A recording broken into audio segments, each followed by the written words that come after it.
Halo, apa kabar pemirsa Ekuator TV dimanapun Anda berada? Saya Rina Chandra kembali menjumpai Anda dalam program Lensa Publik.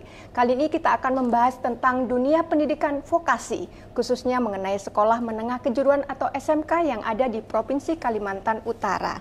Dan kita tahu bahwa SMK keberadaannya sangat penting karena dapat membantu kebutuhan industri dan juga kebutuhan IKN belakangan ini.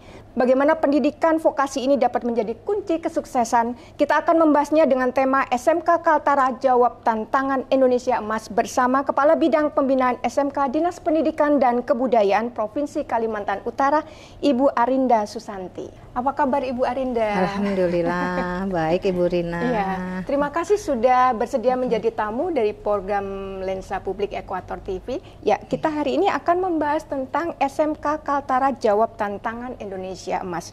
Menarik sekali ini Ibu, terutama Ibu sebagai pembina daripada SMK di Kalimantan Utara. Saya tahu kalau nggak salah jumlahnya 34 SMK. 34 SMK, ya. Ibu, apa sebenarnya strategi dari pemerintah Provinsi Kalimantan Utara untuk memastikan bahwa setiap lulusan SMK itu benar-benar sesuai dengan kebutuhan industri di Kaltara, terutama dengan sekarang ini mulai ada namanya IKN begitu ya Ibu ya? Penjelasan Ibu? Iya, baik, terima kasih Ibu Rina. Jadi gini, Provinsi Kalimantan Utara tentu saja menyesuaikan rencananya sesuai dengan rencana jangka panjang, jangka menengah yang sudah diarahkan dari pusat ya. Kita punya visi Indonesia Emas, yaitu menuju negara Nusantara yang berdaulat, maju, dan berkelanjutan. Nah, untuk itu pemerintah Provinsi Kaltara tentu saja sudah memiliki rencana arah untuk menuju ke arah itu. Untuk menuju arah itu tentu saja salah satu yang menjadi sasaran dari pencapaian visi tersebut adalah peningkatan sumber daya manusia, dan itu tentunya dicapai dengan pendidikan. Nah, pendidikan kita, kalau tadi Bu Rina menanyakan tentang khususnya pendidikan vokasi, apa yang harus disiapkan, yang jelas pendidikan vokasi itu berperan penting karena dia tidak cuma bicara istilahnya bagaimana upaya peningkatan pendidikan itu meningkatkan kualitas pendidikannya, tapi juga kalau pendidikan vokasi terkait juga pencapaian dalam hal transformasi ekonomi. Jadi bukan cuma transformasi sosial tapi juga transformasi ekonomi. Nah, tentu saja ini sudah ada pencapaian-pencapaian dan juga hal-hal yang akan terus ditingkatkan, dicapai untuk mencapai itu semua. Gitu. Jadi nggak cuma melulu tentang masalah edukasinya saja, tapi luas begitu kesiapan mereka di dunia industri terutama Ibu ya. Ya Ibu, tadi saya sempat singgung di awal bahwa jumlah SMK di Kaltara ada sekitar 34. Pasti ada strategi-strategi khusus yang diterapkan oleh pemerintah Provinsi Kaltara, khususnya di Dikbud Kaltara ini untuk mengemas SMK itu menjadi benar-benar sebuah SMK yang unggulan begitu. Ada strategi apa yang selama ini diterapkan? Ya, baik. Nah, omong-omong terkait strategi Bu Rina, kita ini mengacu kepada yang sudah ditetapkan menjadi arahan dari Dirjen Vokasi Kementerian Pendidikan ya. Jadi istilahnya itu transformasi SMK. Transformasi SMK. Jadi kita tentunya bergeraknya tuh ya menuju itu gitu ya, mewujudkan transformasi SMK. Nah, ini ada beberapa strategi atau indikator yang menunjukkan transformasi SMK itu seperti apa sih gitu. Karena Bu Rina menanyakan strategi, berarti ya kita arahnya ya melaksanakan poin-poin yang ada dalam transformasi SMK tersebut.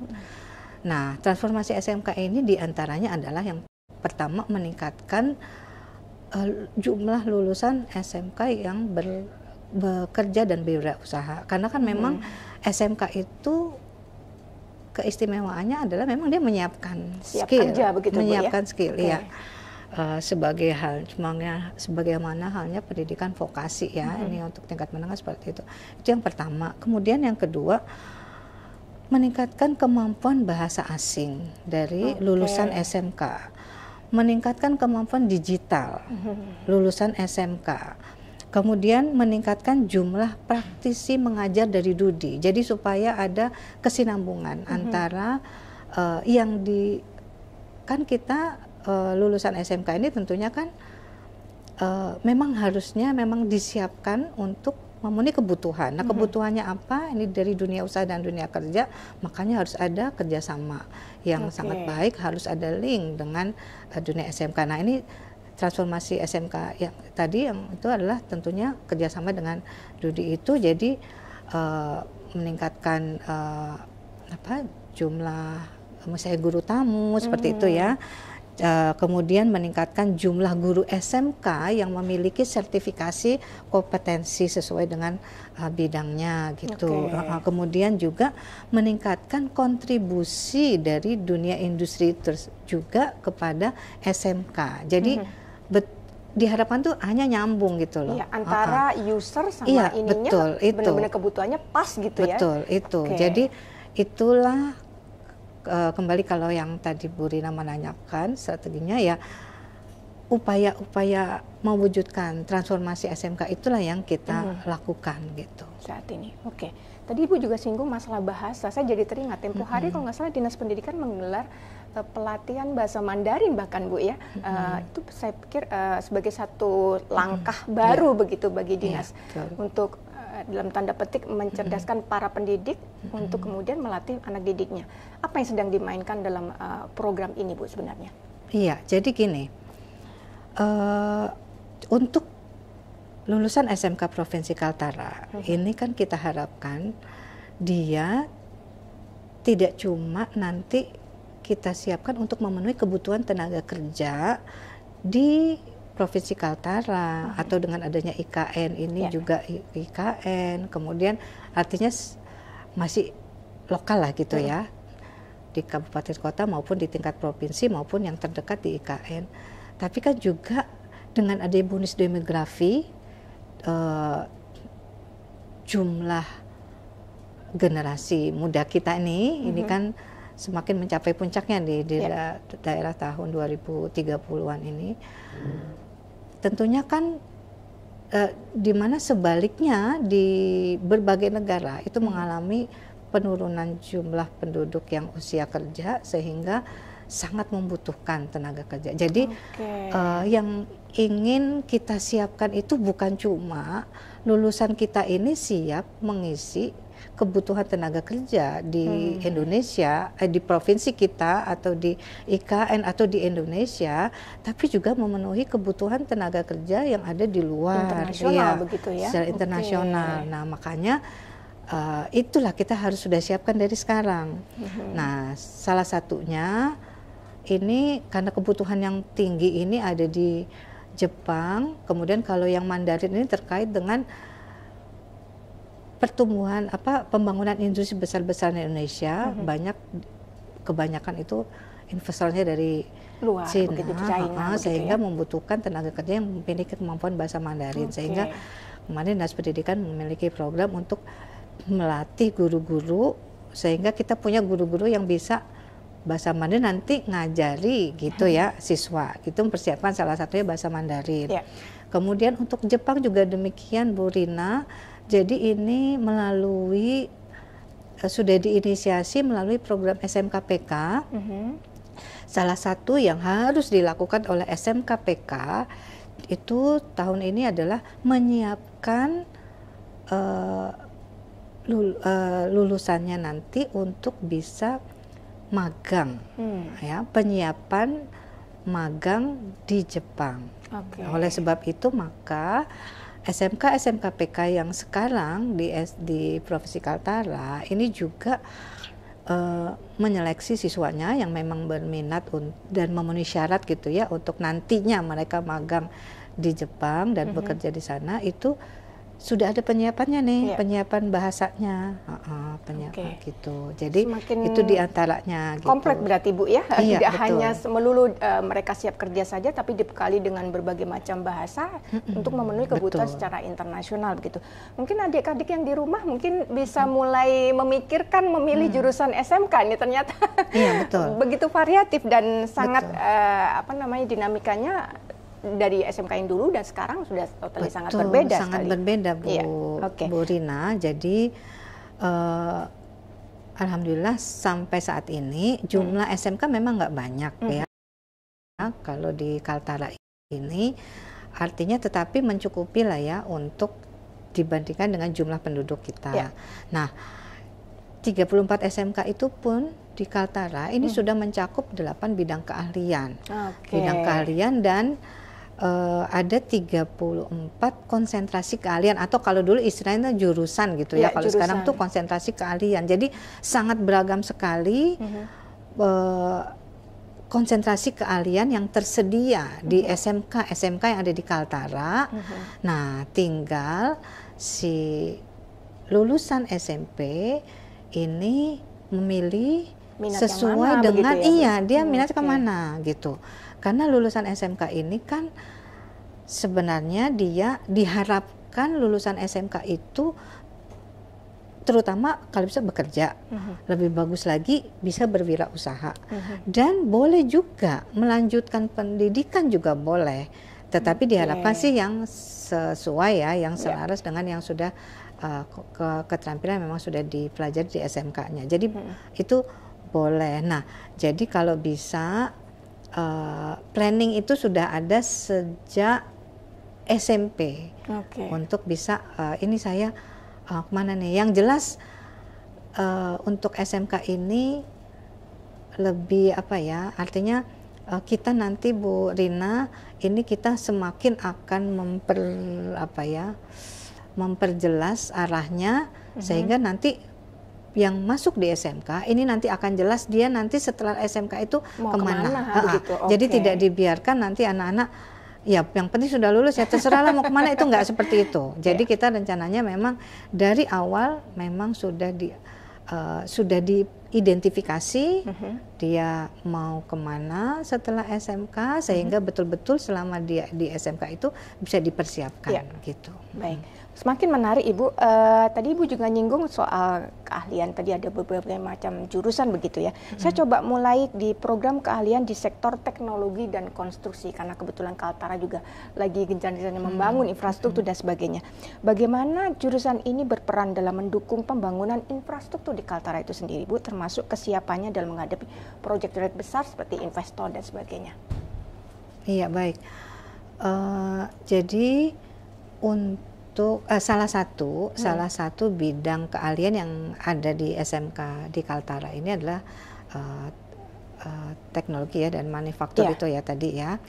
Ya itu ada di Tarakan ada, di Malinau ada, di Bulungan juga ada. Nah jadi untuk yang tadi ditanyakan Bu Rina, gimana nih supaya mereka betul-betul siap? Nah, alhamdulillah semua SMK yang memiliki bidang keahlian itu sudah bekerja sama menjalin mitra dengan industri yang sesuai dengan bidang itu.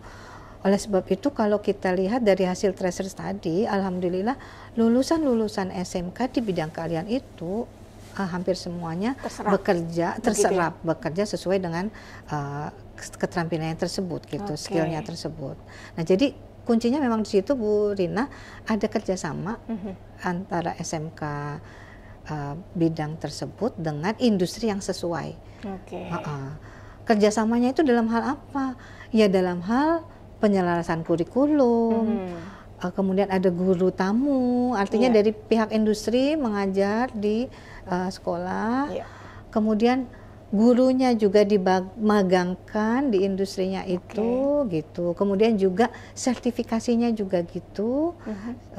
Siswa kan kalau lulusan SMK nih Bu Rina nggak cuma nerima ijazah, kalau SMA mungkin ya ijazah, tapi kalau lulusan SMK ini juga sertifikat kompetensi keahliannya. Nah, jadi alhamdulillah dengan kerjasama dengan industri sehingga termasuk itu tadi siswanya lulus dari SMK memiliki sertifikat keahlian di bidang tersebut gitu, sehingga memperbesar ya keterserapannya di dunia industri. Jadi otomatis itu menjawab kekhawatiran para orang tua di rumah kalau anaknya setelah mengencam pendidikan di SMK nggak perlu khawatir untuk tidak bekerja. Pasti sudah ada jaminan begitu karena bekerja sama dengan industri. Baik, kita beralih ke era revolusi industri 4.0 di mana keterampilan seperti AI, kemudian robotika dan IoT dan sebagainya semakin membutuhkan yang namanya SDM yang memahami tentang bidang teknologi itu gitu ya. Apa yang dipersiapkan SMK tentang hal ini, Bu? Iya. Jadi terutama tentunya gurunya ya. Gurunya Nggak boleh gaptek ya, Bu? Iya, betul. Jadi kira ada upaya kalau di Dinas Pendidikan ini akan ada kita UPT TIKP. Nah, alhamdulillah ini sudah bergerak terus UPT TIKP ini, yaitu dengan cara melakukan pelatihan-pelatihan untuk guru-guru di bidang IT. Nah, guru jadi maksudnya pelatihan di bidang IT untuk guru-guru, bukan guru TIK aja, guru mapel apapun gitu. Iya, guru mapel apapun itu mengikuti pelatihan TIK. Selain yang diadakan oleh TIKP, tentu saja kalau zaman sekarang nih Bu Rina, itu sudah banyak tersedia pelatihan yang bisa diikuti oleh guru-guru secara online gitu. Jadi itu, dan yang jelas di dalam kita mengikutkan guru-guru untuk pelatihan reskilling dan upskilling, itu tentu saja juga ada diselipkan untuk gurunya ini bisa catch up ya dengan itu, sehingga gurunya bisa, dan di dalam proses pembelajarannya pun juga diarahkan anak-anak juga bisa memanfaatkan itu. Gitu. Ya. Tadi soal teknologi sudah, kemudian satu lagi Bu, Kalimantan Utara dikenal sebagai salah satu penghasil energi gitu ya terbesar. Seberapa penting sebenarnya peran SMK sendiri dalam sektor energi dan pertambangan dalam mencetak yang namanya tenaga kerja yang kompeten? Karena di sini banyak industri energi begitu Bu. Iya, baik. Sampai saat ini sudah ada ya, sudah ada SMK di Kaltara yang memiliki jurusan di bidang energi dan pertambangan ya. Dan keterserapannya juga cukup tinggi. Yang jelas ini sudah ada yang baru dibuka, itu energi terbarukan juga sudah dibuka jurusan tersebut ya di SMK 2 Tarakan.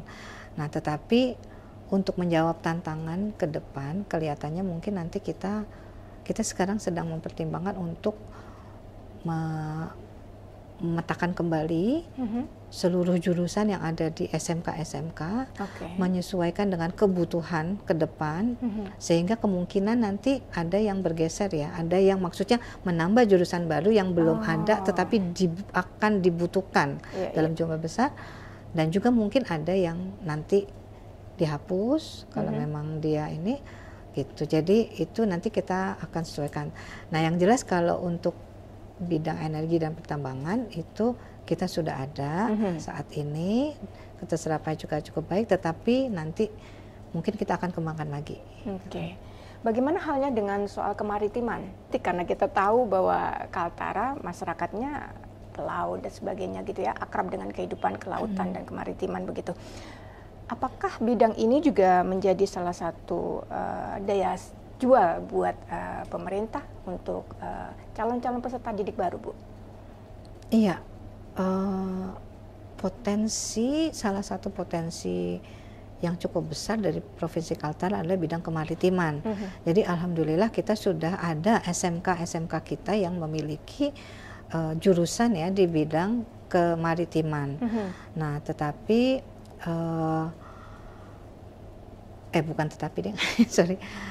tetapi sampai saat ini alhamdulillah jurusan yang sudah ada itu terus mengembangkan diri dengan bekerja sama kembali sama dengan yang tadi, bekerja sama dengan industri yang bisa terus meningkatkan kualitas dari jurusan kemaritiman itu.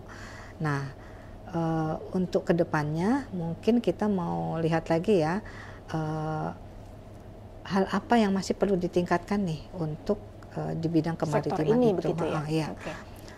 Juga salah satunya di pariwisata juga Bu Rina, itu juga potensi kita luar biasa di bidang pariwisata. Kita juga sudah ada SMK yang memiliki bidang keahlian pariwisata.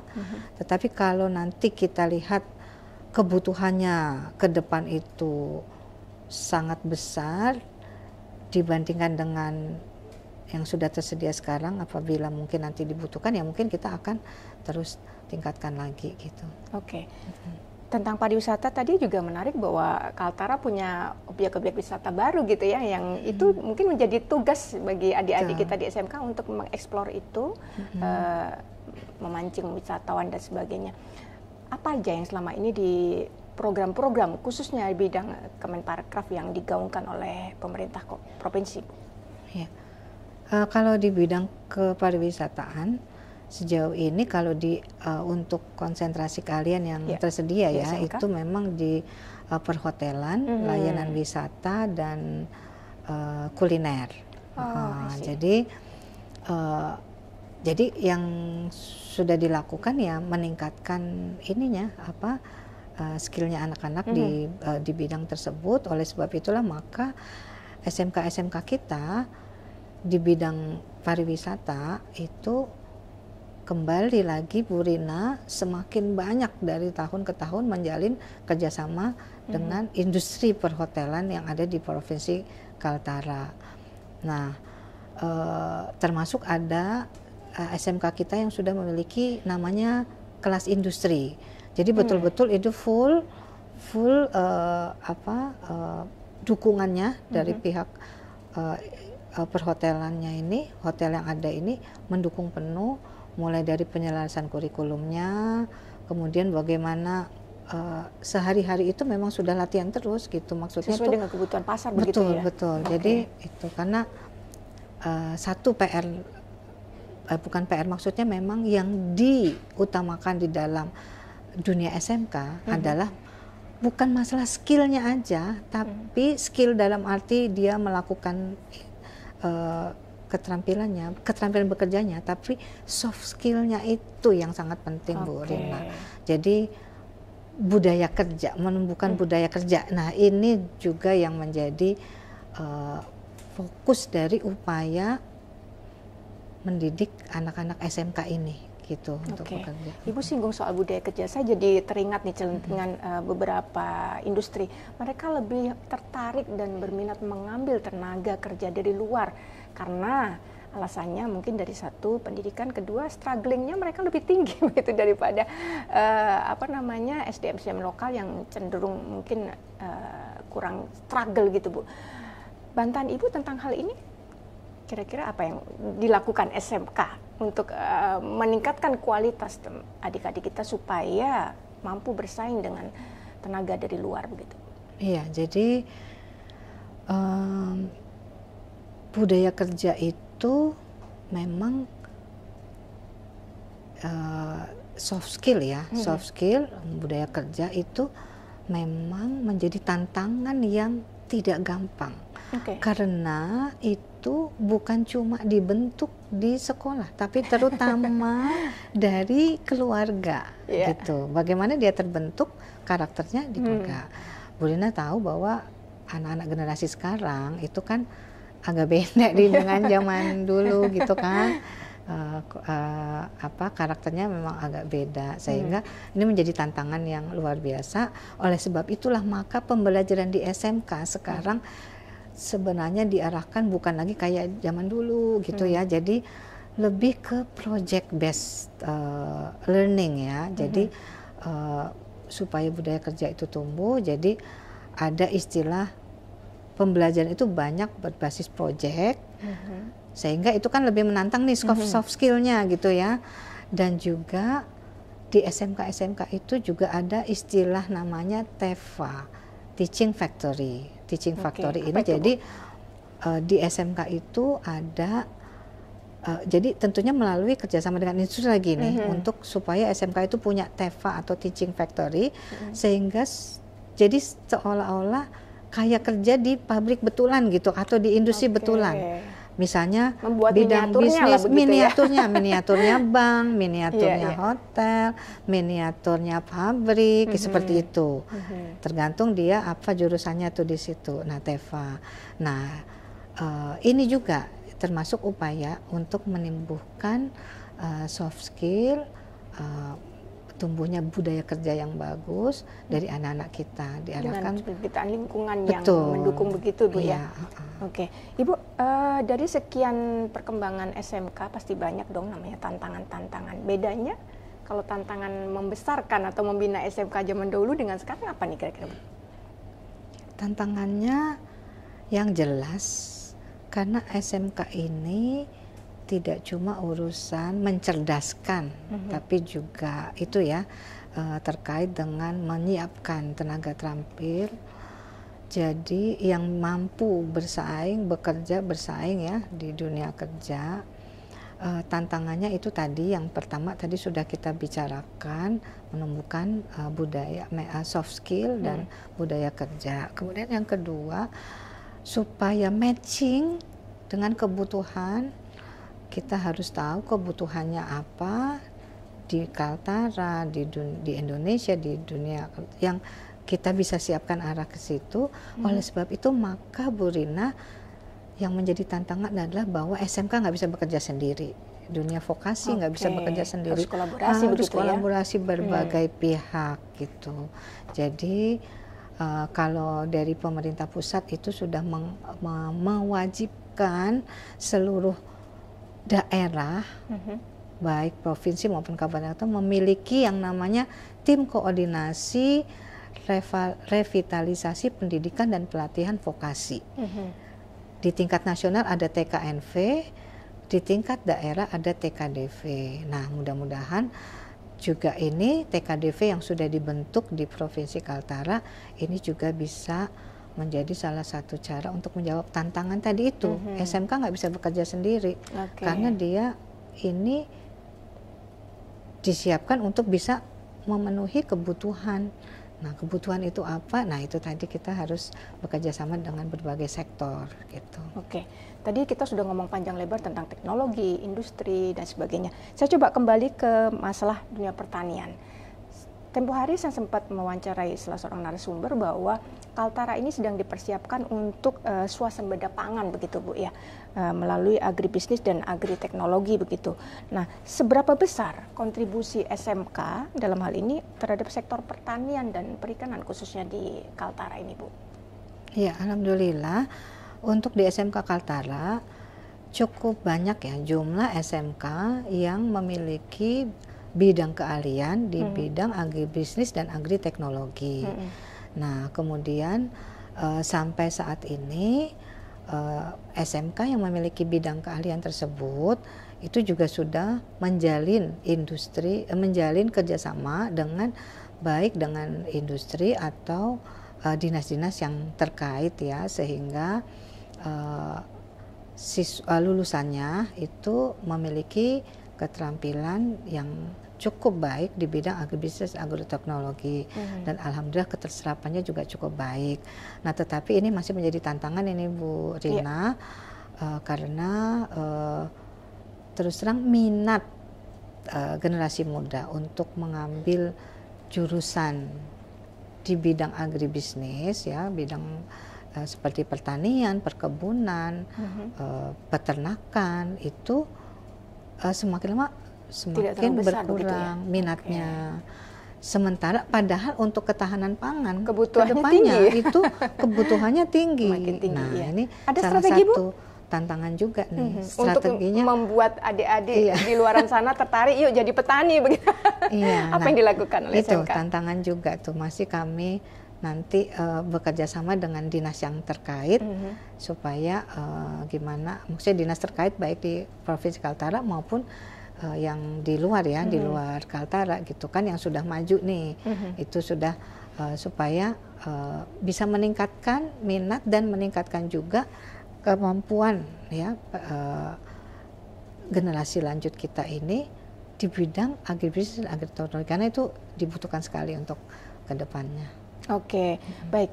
Dari semua SMK yang ada pasti ada dong Bu SMK yang boleh dibilang unggulan begitu ya. Saya pernah mendengar istilah SMK pusat keunggulan gitu. Itu apa sebenarnya Bu?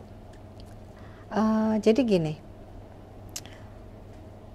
SMK pusat keunggulan ini bukan berarti dia